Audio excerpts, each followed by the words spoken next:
మహోన్నత భారతదేశానికి యుగ పురుషుడిగా వికసిత్ భారత్ మహాసంకల్పానికి దూరదృష్టి గల రూపకర్తగా ధర్మాన్ని, భారతీయ శాశ్వత నాగరికత విలువల్ని పరిరక్షించడంలో ఆచంచల నిబద్ధతను కనపరుస్తూ తన దూరదృష్టి గల నాయకత్వంలో 140 కోట్ల భారతీయుల ఆశయాలకు నూతన స్ఫూర్తినిచ్చి దేశాన్ని అపూర్వ ప్రగతి పథంలో వేగంగా ముందుకు నడిపిస్తూ ఆత్మనిర్భరత స్ఫూర్తిని, జాతి గొప్పతనాన్ని మరింత బలోపేతం చేసి ప్రపంచ వేదికపై భారతదేశాన్ని ఆత్మవిశ్వాసంతో కూడిన గౌరవప్రదమైన స్థానంలో నిలబెట్టిన మన గౌరవ ప్రధానమంత్రి శ్రీ నరేంద్ర మోదీ గారికి మన రాష్ట్ర ప్రజలందరి తరపున హృదయపూర్వక అభినందనలు తెలియజేస్తున్నాను. వేదిక పైన ఆసీనులైన honourable governor of Andhra Pradesh Shri Abdul Nazeer గారికి, విజనరీ లీడర్ శ్రీ గౌరవ ముఖ్యమంత్రి శ్రీ నారా చంద్రబాబు నాయుడు గారికి, honourable union minister civil aviation Kinjarapu Rammohan Naidu గారికి, honourable governor of Goa Shri Pusapati Ashok Gajapathi Raju గారికి, గౌరవ కేంద్ర మంత్రి వర్యులందరికీ, సోదర సమానులు శ్రీ నారా లోకేష్ గారికి, ఈ కార్యక్రమానికి విచ్చేసిన గౌరవ మంత్రివర్యులు, పార్లమెంట్ సభ్యులు, శాసనమండలి సభ్యులు, శాసనసభ్యులు, విశిష్ట అతిథులు, ప్రజాప్రతినిధులు, ప్రభుత్వ అధికారులు, మీడియా మిత్రులకి అందరికీ, భారీ సంఖ్యలో విచ్చేసిన ప్రజలందరికీ, అలాగే ఈ వేడుకను వివిధ మాధ్యమాల ద్వారా వీక్షిస్తున్న ఆంధ్రప్రదేశ్ ప్రజలందరికీ, దేశ విదేశాల్లో ఉన్న భారతీయులందరికీ హృదయపూర్వక నమస్కారాలు తెలియజేస్తున్నాను. ఈ నేల బానిసగా ఉండదు, ఈ జాతి ఎవరికి తల వంచదని సవాల్ విసిరిన అసామాన్య విప్లవ వీరుడు అల్లూరి సీతారామరాజు గారు, ఆయన పేరు మన ఎయిర్పోర్ట్కి పెట్టడం చాలా చాలా స్ఫూర్తిదాయకం.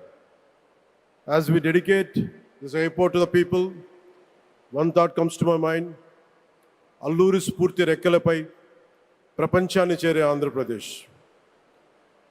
Rooted in Alluri's ideals and driven by the aspirations of our people, Andhra Pradesh is ready to soar to greater heights. ఈరోజు మన గౌరవ ప్రధానమంత్రి శ్రీ నరేంద్ర మోదీ గారి చేతుల మీదుగా అల్లూరి సీతారామరాజు అంతర్జాతీయ విమానాశ్రయానికి, జాతికి దీనిని అంకితం చేయటం ఆంధ్రప్రదేశ్ అభివృద్ధి ప్రస్థానంలో ఒక నూతన అధ్యాయానికి నాంది పలుకుతుంది.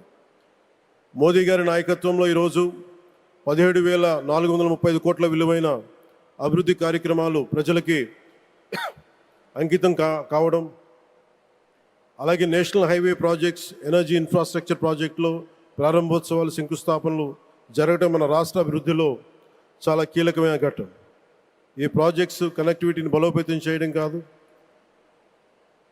ఎనర్జీ సెక్యూరిటీని పెంచి ఇండస్ట్రియల్ గ్రోత్స్కి మరింత వేగాన్ని అందించి, యువతకి ఉపాధి అవకాశాలు మెరుగుపరిచి ఆంధ్రప్రదేశ్ని మరింత వేగంగా అభివృద్ధి పదంలో ముందుకు నడిపిస్తాయి. ఒక దేశం కేవలం ప్రకటనలతో అభివృద్ధి చెందదు, ప్రజల కళల సాకారం అయ్యే మౌలిక సదుపాయాలతో అభివృద్ధి చెందుతుంది.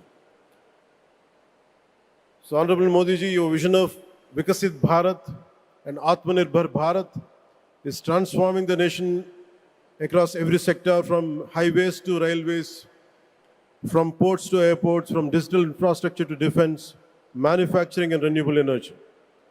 చరిత్ర కేవలం మన నిర్మించిన కట్టడాలను మాత్రమే గుర్తుంచుకోదు, వాటి ద్వారా నిర్మితమైన భవిష్యత్తుని గుర్తుంచుకుంటుంది. ఈ విషయం మీ నాయకత్వంలో ఆంధ్రప్రదేశ్కి లభిస్తున్న అభివృద్ధిలో చాలా చాలా స్పష్టంగా కనిపిస్తాం.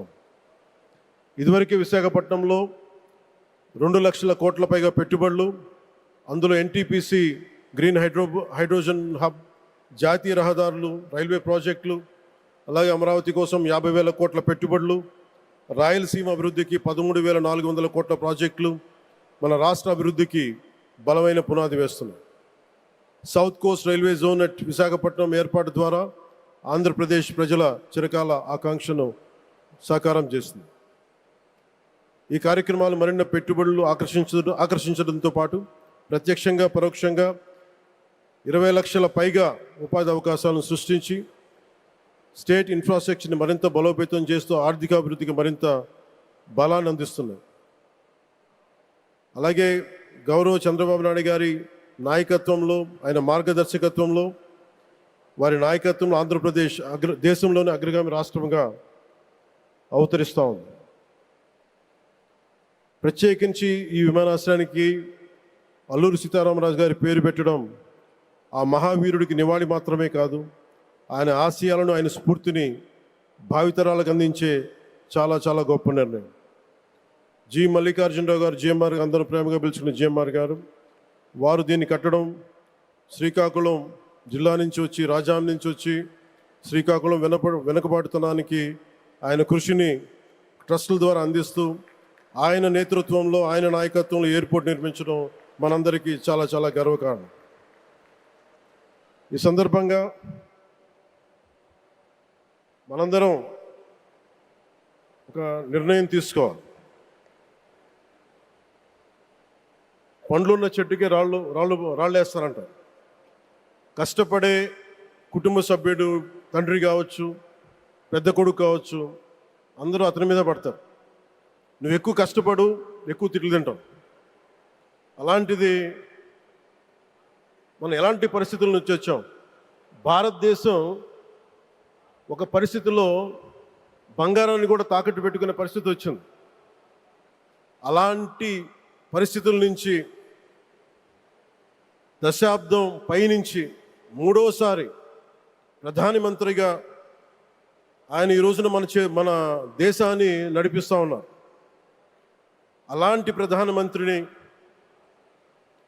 చాలామంది ఆయన మీద మాట్లాడుతూ ఉంటే, ఆయన్ని అనకూడని మాట్లాడుతూ ఉంటే నా గుండె కదిలించేసింది, నా కన్నీళ్ళు వచ్చినాయి, బాధ వచ్చింది. దేశం కోసం కష్టపడే వారికి చివరికి మనం ఇచ్చేదేంటి? కొత్త తరానికి ఏం తెలుసు? ఆయన పడ్డ కష్టం. ఒక్క రోజు కూడా సెలవు తీసుకోలేదు మన ప్రధానమంత్రి గారు.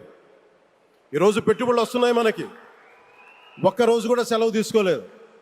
శత్రు దేశాలు, మన అభివృద్ధికి ఈర్ష్యపడే పశ్చిమ దేశాలు, వీటన్నిటినీ తట్టుకొని ఒకవైపు విదేశాల్లో ఉండే శత్రువులతో పోరాడాలి, దేశాన్ని అభివృద్ధి పదంలో తీసుకెళ్దామంటే అంతర్గత శత్రువులతో పోరాడాలి.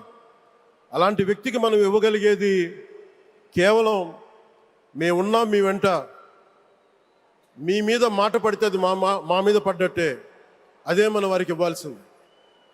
నిజంగా ఆయన జంతర్ మంత్రులు అన్ని మాట్లాడుతూ ఉంటే నేను ఈ రోజున ప్రధానమంత్రి గారికి ఒకటే ఇస్తున్నాను, మిమ్మల్ని కొట్టే నాయకుడు లేడు ఈ భారతదేశంలో, రాబోడు. కానీ మీరు పడ్డ శ్రమ, మీరు పడ్డ కష్టం ఎవరు తీసుకోలేరు. ఎన్ని బాధలు పడ్డా, ఎన్ని దెబ్బలు తిన్నా ఈరోజు మనం గర్వంగా చెప్పుకుంటున్నాం. మన ఉత్తరాంధ్రకి ఎయిర్పోర్ట్లు వచ్చినాయి, ఇన్ని లక్షల పెట్టుబడులు వచ్చింది ఆంధ్రప్రదేశ్కి.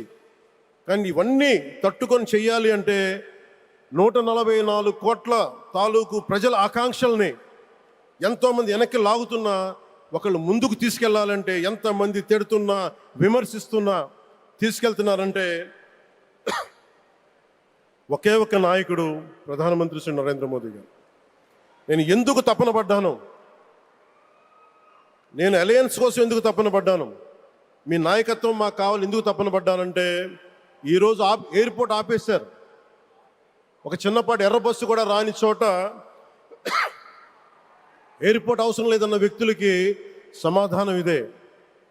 ఇన్ని వేల మందికి ఇన్ని వేల కోట్ల పెట్టుబడి వచ్చింది అంటే ఆశీస్సులు కావాలంటే, దేశం కోసం నిలబడే నాయకుడికి మన అండగా ఉంటే ఏం జరుగుద్దంటానికే ఈ భోగాపురం ఎయిర్పోర్ట్ ఈరోజు ప్రారంభోత్సవం నిలువెత్తు నిదర్శనం.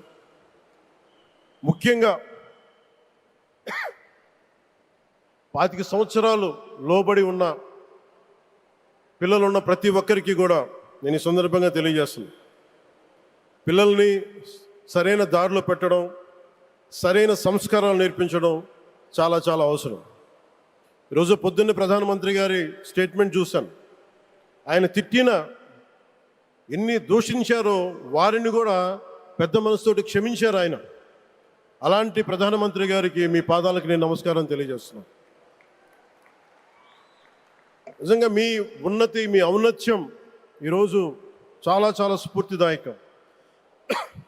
భారతదేశం మీ అందరికీ కూడా, ప్రజలందరికీ కూడా, ఆంధ్రప్రదేశ్ ప్రజలందరికీ కూడా, దేశ ప్రజలందరికీ కూడా ఒక నాయకుడి కష్టాన్ని మనం వెంటనే గుర్తించలేం. ఆయన ఎంత తపన పడుతున్నారు. ఒక కుటుంబాన్ని నడపడం ఎంత కష్టపడుతున్నాం.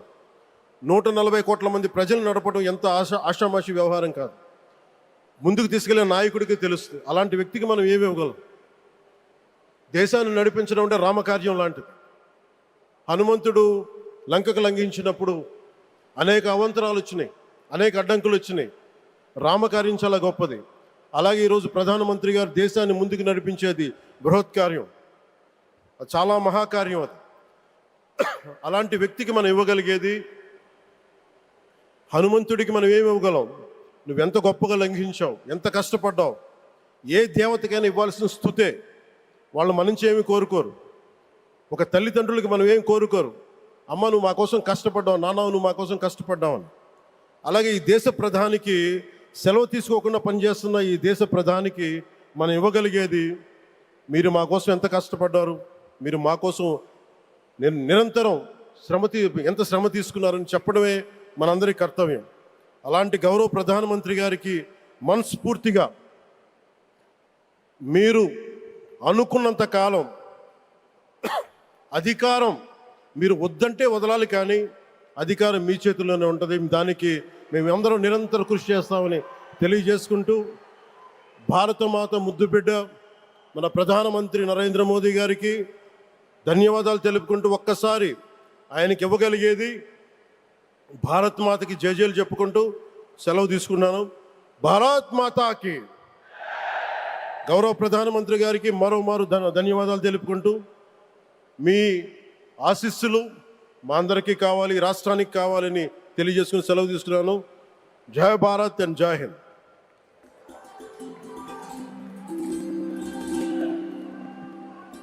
Thank you sir, thank you very much. దూరదృష్టి, మౌలిక వసతుల అభివృద్ధి, పెట్టుబడుల ఆకర్షణ, ఈ 3 అంశాల చుట్టూనే వారి దృక్పథం దృఢంగా సాగుతోంది.